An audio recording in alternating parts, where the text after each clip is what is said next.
Você já aguardou com expectativa uma pessoa que você ama?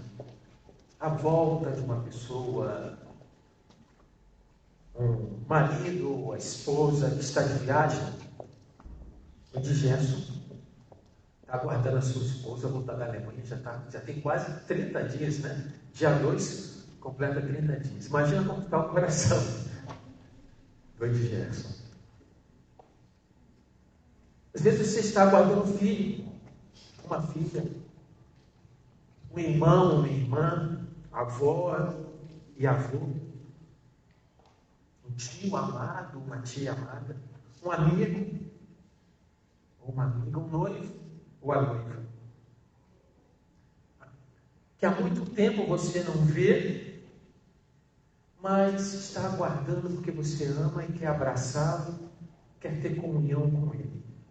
E alegrar-se na sua companhia, celebrar a vida através de conversas, através de uma refeição, escutar suas histórias e rir. Alegrar-se. A igreja é como uma noiva aguardando o seu noivo. Abra sua Bíblia em Mateus, capítulo 25, do verso 1 até o verso 13. Mateus 25, do 1 ao 13, está escrito: Então, Jesus, proclamando esta parábola, ele diz: Então o reino dos céus será semelhante a 10 virgens que, tomando as suas lâmpadas, saíram a encontrar-se com o noivo. 5 delas eram nécias e 5 prudentes. As nécias, ao tomarem suas lâmpadas, não levaram azeite consigo. No entanto, as prudentes, além das lâmpadas, levaram azeite nas vasilhas. E tardando o noivo, foram todas tomadas de sono e adormeceram. Mas à meia-noite, ouviu-se um grito: Eis o noivo! Saía ao seu encontro. Então se levantaram todas aquelas virgens e prepararam as suas lâmpadas. As nécias disseram às prudentes: Dai-nos do vosso azeite, porque as nossas lâmpadas estão se apagando. Mas as prudentes responderam: Não, para que não nos falte a nós e a vós outras. Ide antes aos que vendem e comprai. E saindo elas para comprar, chegou o noivo. E as que estavam apercebidas entraram com ele para as bodas, e fechou-se a porta. Mais tarde chegaram as virgens nécias, clamando: Senhor, Senhor, abra-nos a porta. Mas ele respondeu: Em verdade vos digo que não vos conheço. Vigiai, pois, porque não sabeis o dia e nem a hora. Vamos orar mais uma vez.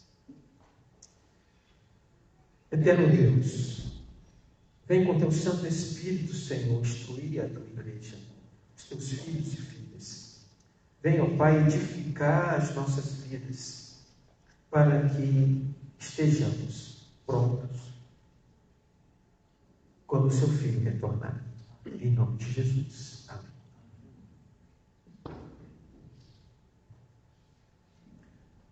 Esta parábola que Jesus contou, ela é extraída do cotidiano judaico, da cultura judaica. Isso acontecia exatamente assim.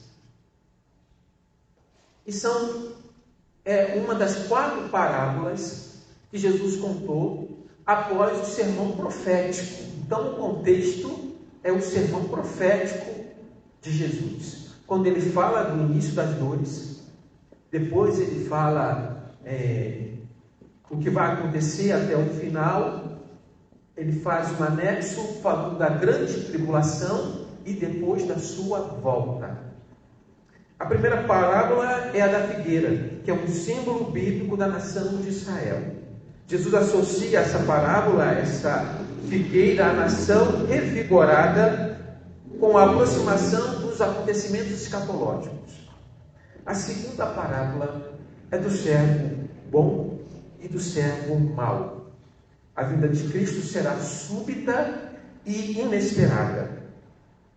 E vai desmascarar ou vai revelar aqueles que não são filhos de Deus. A parábola das 10 virgens, esta que nós vamos expor esta noite, vai enfatizar a nossa prontidão e vigilância.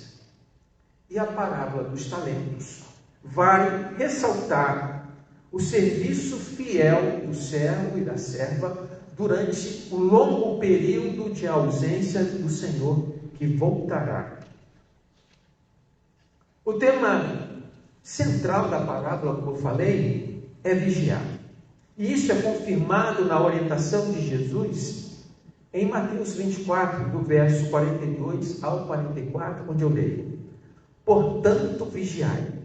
Vigiai aqui no grego significa de estrita atenção. Seja cauteloso. Tome cuidado por causa da negligência para não ser surpreendido. Então, portanto, vigiai, porque não sabeis em que dia vem o vosso Senhor. Mas considerai isto: se o pai de família soubesse a que horas viria o ladrão, vigiaria e não deixaria que fosse arrombada a sua casa. Por isso, ficai também vós apercebidos. E apercebidos aqui no grego significa preparados e prontos. Porque a hora em que não cuidais, o Filho do Homem virá. O costume judaico para o casamento era diferente dos casamentos de hoje. A pessoa se casa hoje e sai para a sua lua de mel. No Oriente é diferente. Devido ao calor do dia, o casamento era celebrado preferencialmente à noite. A noiva esperava em sua casa, na casa dos pais, o noivo. Junto com a noiva tinha as suas damas de companhia, essas moças, essas 10 virgens, relatado aqui no texto.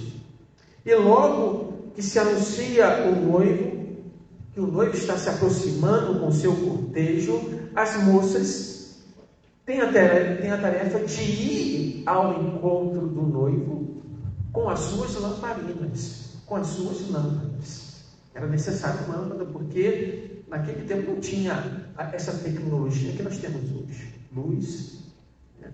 Só ficamos no escuro quando falta luz, né? Falta o fornecimento de energia. Então elas tinham que andar até o encontro do noivo com uma lâmpada. Uma lâmpada era não é bem uma vasilha, mas algo de barro nesse formato de cunha assim, com um pavio, certo? E ela poderia andar até o encontro do noivo. Mas o que acontece é o seguinte: para o casamento ser bem celebrado, e esse momento ser especial, era costume o noivo se atrasar.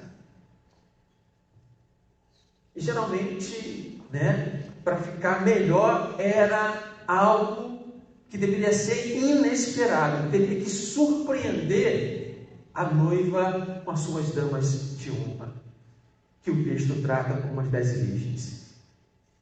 E por isso, elas deviam estar o quê? Preparadas. E preparadas com o quê? Com azeite na vasilha, no jarro, com alça se colocava o azeite, porque não se sabia que horas que o noivo iria chegar. E nesse caso aqui há um prolongamento. Um certo estudioso que foi na Palestina e viu a movimentação de um casamento. Ele perguntou: posso participar desse casamento? E o tradutor disse para ele: não, o senhor não pode participar do casamento. Porque o noivo pode chegar hoje à noite, o noivo pode chegar amanhã à noite, ou pode chegar depois de 15 dias, dentro de 15 dias. Era uma espera. E essa espera trazia uma expectativa e uma alegria também. Porque como se espera a pessoa amada, nós ficamos felizes. Aguardamos com expectativa. Aguardamos com alegria. Porque nós sabemos que Ele virá. O nosso Senhor Jesus Cristo virá. As damas precisavam estar prontas quando ouvirem o grito: eis o noivo. Então elas saíram a esse encontro. O que aconteceu? O texto então descreve ou qualifica essas noivas em noivas nécias ou tolas e as noivas sábias ou prudentes. Mas o texto também diz que tem semelhanças. Todas são virgens. Todas estão aguardando a volta, ou melhor, a vinda do noivo. Todas têm a sua lamparina. Mas o que faz a diferença entre 5 virgens é que 5 levaram o quê? O azeite. E o que representa o azeite? O azeite é que vai trazer toda a diferença. Tem mais um detalhe que eu esqueci de citar: todas também adormeceram. Não há uma crítica no texto porque elas dormiram. Porque o contexto do casamento judaico era esse. Era algo inesperado. Elas aguardavam, para serem surpreendidas, mas deveriam estar prontas. Teriam que estar atentas para escutar a voz que clamava: eis o noivo. E o azeite? O que significa o azeite? Aqui é uma referência à posse do Espírito Santo, conforme Romanos capítulo 8, verso 9. Está escrito, Romanos 8, 6 a 9. Porque o pendor da carne, aquilo que leva a carne a se inclinar, dá para a morte, mas o Espírito para a vida e paz. Por isso, o pendor da carne é inimizade contra Deus, pois não está sujeito à lei de Deus, nem mesmo pode estar. Portanto, os que estão na carne não podem agradar a Deus. Vós, porém, não estão na carne, mas no Espírito, se de fato o Espírito de Deus habita em vós. E se alguém não tem o Espírito de Cristo, esse tal não é dele. O Espírito é como um selo, uma garantia, um selo de propriedade que diz que você é propriedade exclusiva de Deus. E se você não tem o Espírito, você não tem esse passaporte para a eternidade.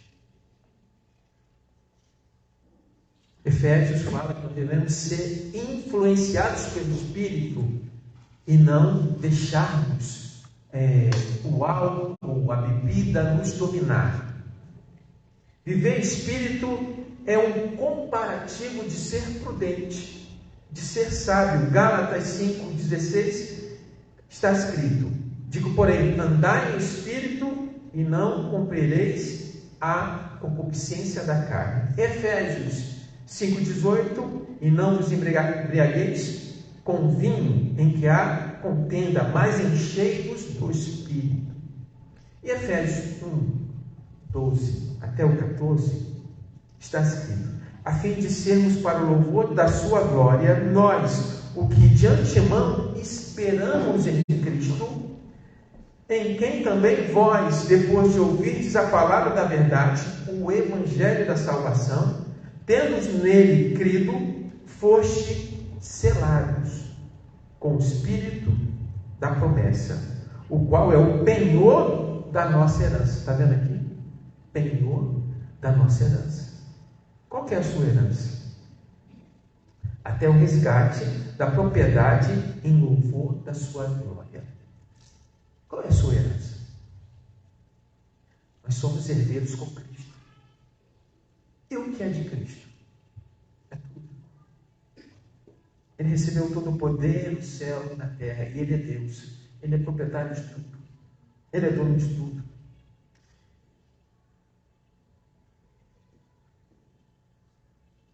Mas as 5 virgens, que eram nécias, elas não tinham o Espírito Santo. E esta é a lição da parábola. Jesus contou esta parábola que tem, então, este fundo cultural judaico.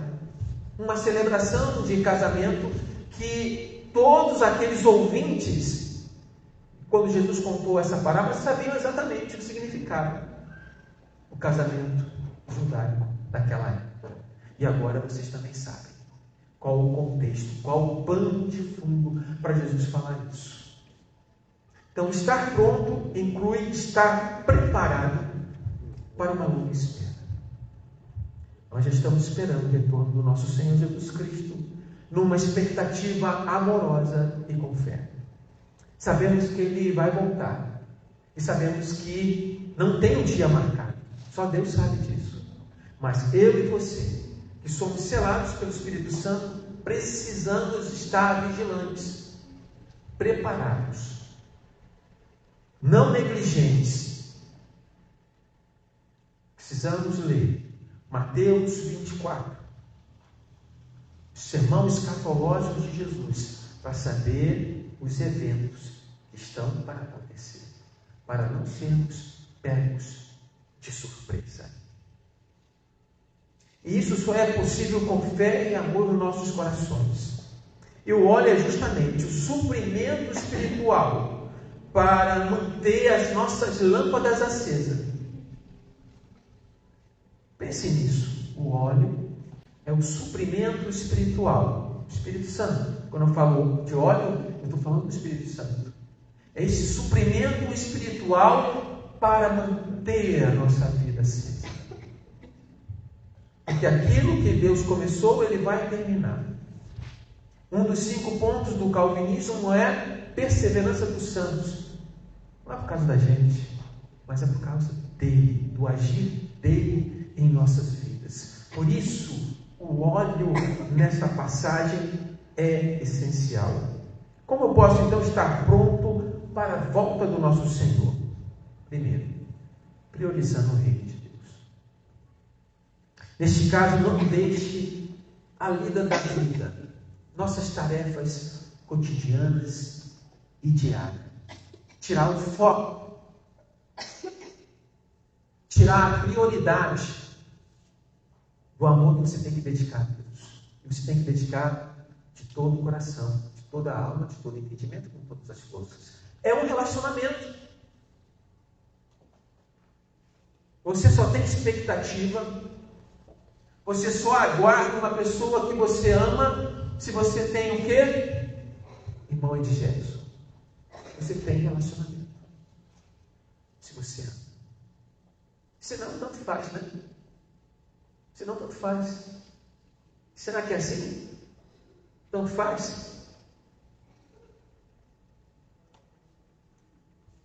Esteja preparado para o momento mais feliz da sua vida, um encontro com o Senhor Jesus Cristo.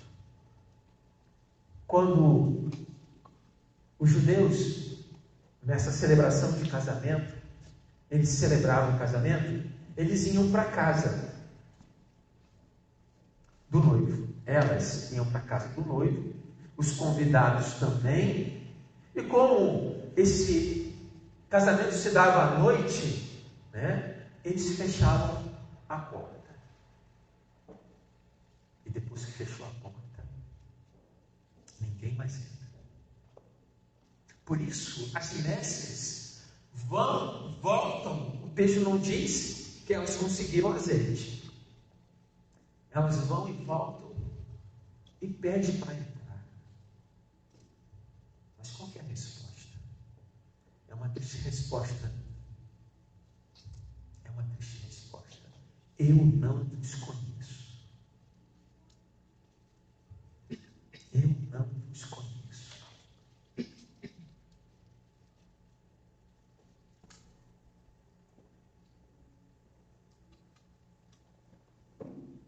Por isso, nós precisamos conhecer a Deus.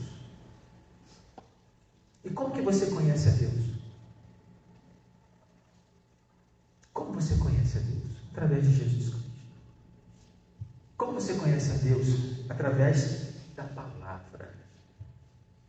Como você conhece a Deus? Amando o próximo. Amando a Deus de todo o coração. Servindo.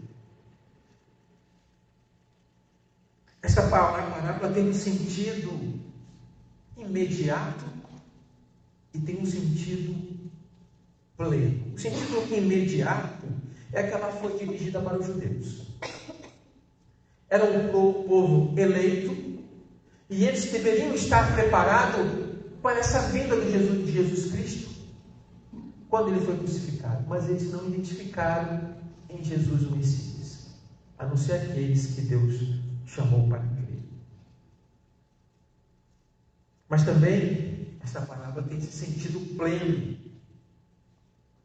mais amplo, que mostra, que aponta para o retorno de Jesus Cristo na sua segunda vinda. E ele vem com um cortejo também, um cortejo angelical. E um detalhe, conforme o próprio sermão profético de Jesus, ele diz que todo o olho o verá. E é comparado com um relâmpago que se mostra no Oriente e no Ocidente, todo o olho vê. Nesta época haverá falsos profetas que irão fazer grandes sinais. Jesus disse: olha, se disserem que eu estou ali, não acrediteis, porque a diferença do retorno verdadeiro de Jesus é que todo o olho o verá.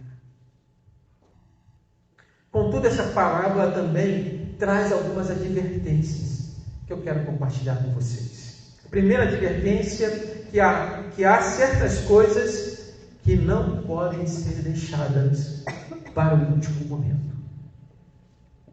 Não tem coisa na nossa vida que não pode ser deixada para o último momento? Se você vai fazer uma viagem daqui a 2 horas ou daqui a 1 hora, você não pode fazer sua mala. Tem que estar pronta. Se você vai prestar um concurso amanhã, não é hoje que você vai estudar para o concurso. Tem coisas que não dá para deixar para a última hora.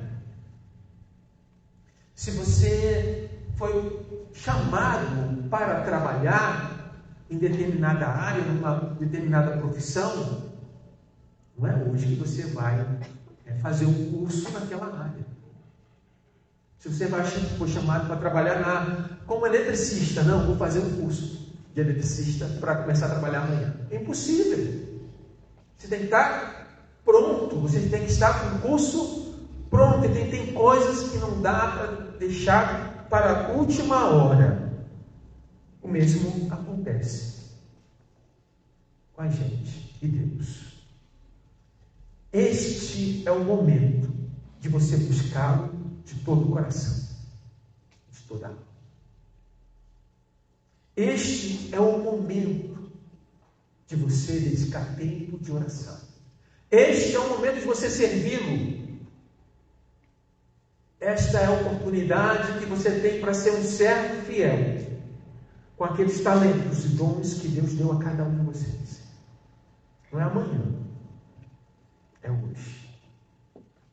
Não é daqui a uma semana. É hoje. Por quê? Porque você não sabe o dia que o nosso Senhor voltará. Este é o tempo que Deus escolheu para que você possa conhecê-lo, para que você possa amá-lo, para que você possa se relacionar com Ele. Eu só posso dizer que conheço uma pessoa, e certamente você também, se você se relaciona com eles. Nós temos aqui alguns visitantes que ainda não conhecem muito bem. O Charleson. Charleson, eu te conheço? Não.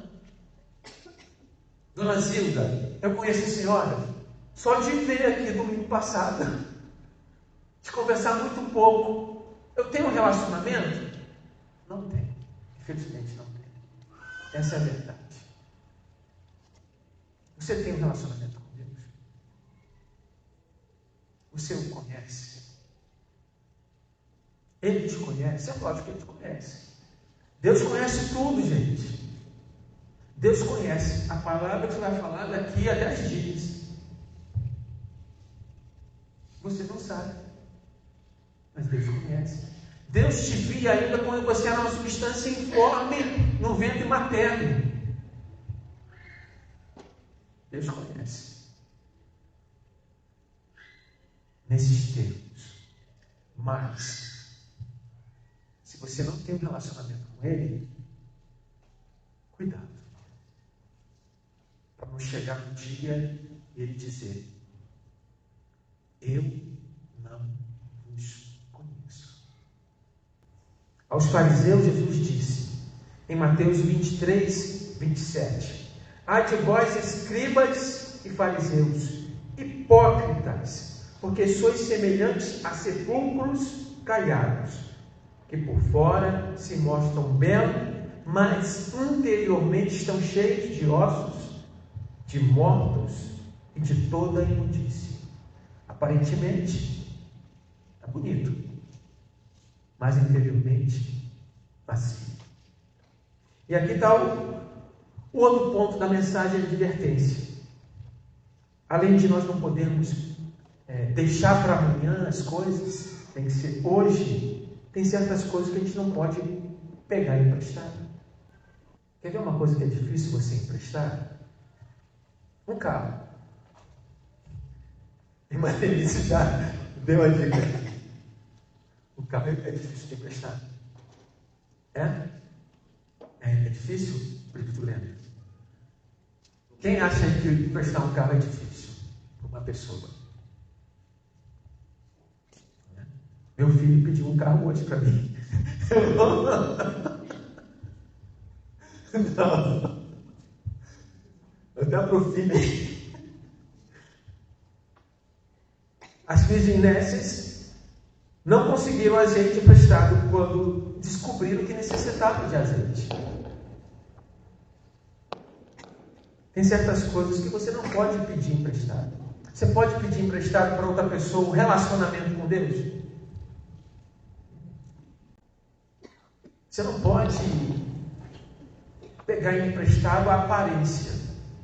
Eu vou pegar emprestado a aparência de Cristo. Estou parecido com Cristo. É só externo. Tem que viver. Por isso que o apóstolo Paulo disse: não sou eu mais quem vive, mas Cristo vive em mim. O nosso desafio, o meu e o seu desafio, é viver Cristo aqui até a sua volta.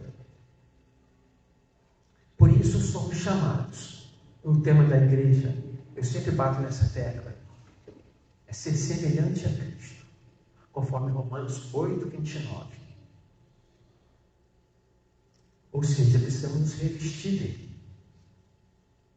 Nos últimos sermãos, nesses 3 últimos domingos, nós falamos da bem-aventurança ou da felicidade de ser humilde de coração, humilde de espírito, a bem-aventurança de chorar com aqueles que choram, ou seja, ter compaixão, e de ser mansos. Devemos viver isso. Não podemos viver sempre do capital espiritual de outra pessoa. Eu sou filho do pastor X. Isso ajuda alguma coisa? Não. Você é quem tem que ser cristão. Você é quem tem que ser servo ou serva. Você é quem tem que viver Cristo. Ele pode ser um exemplo, mas você tem que ser também exemplo para outras pessoas. Uma coisa mais triste, que você vai fazer um concurso e chegar atrasado e as portas estarem fechadas.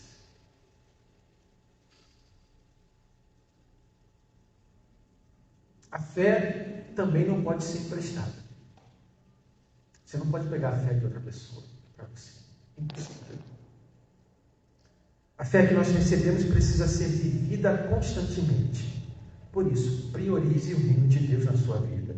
Jesus disse em Mateus 10, 37 a 39: quem ama o seu pai ou a sua mãe mais do que a mim, não é digno de mim.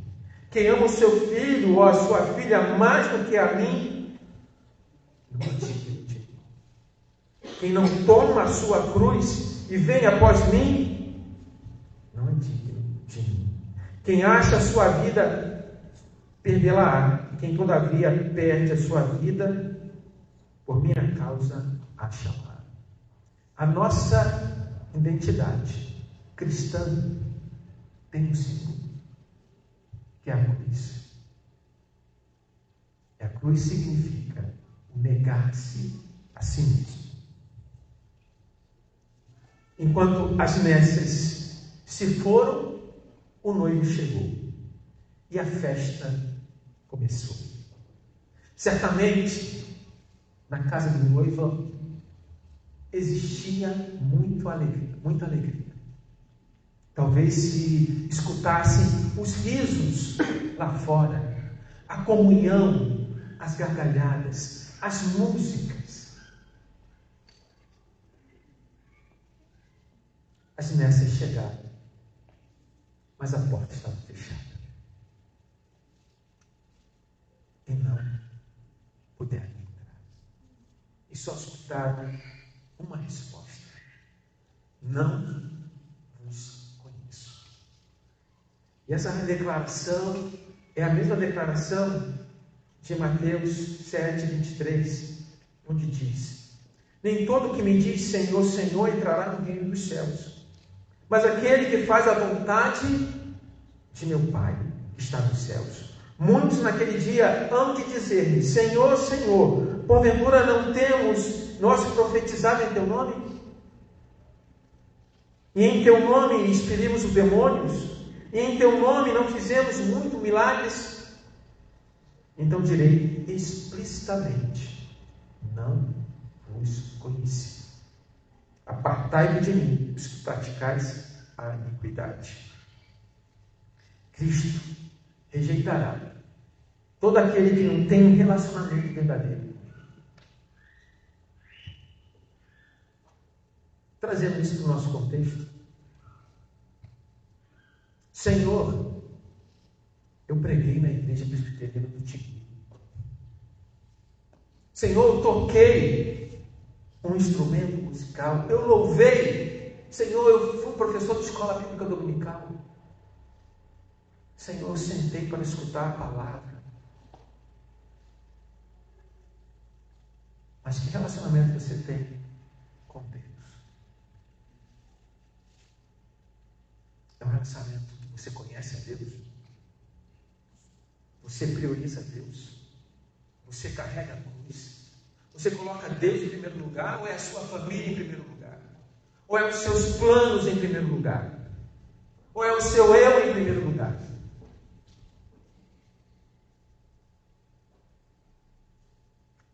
Eu não vos conheço. É algo muito triste, que nos deve levar à reflexão. Existem dois lugares para você estar: fora da festa há festa.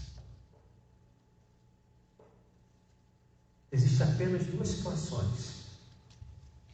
Com o óleo, que é o Espírito Santo, o selo da promessa, ou sem óleo. Tem duas qualificações que você pode ter. A virgem tola ou nécia, ou a virgem prudente.